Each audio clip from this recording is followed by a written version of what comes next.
It is supposed to serve at least 250 children. We have trained the teachers, and the teachers are in turn going to train the students.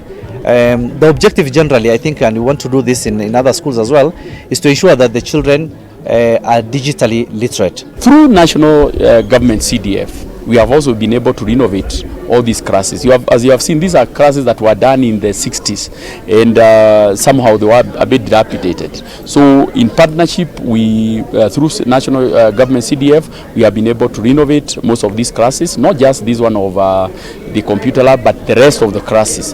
This is a closed system, first of all.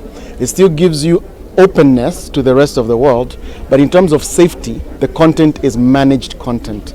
Mtaala wa CBC unaangazia matumizi ya kompyuta na unataka mwanafunzi awe na uwezo ule wa kutumia kompyuta.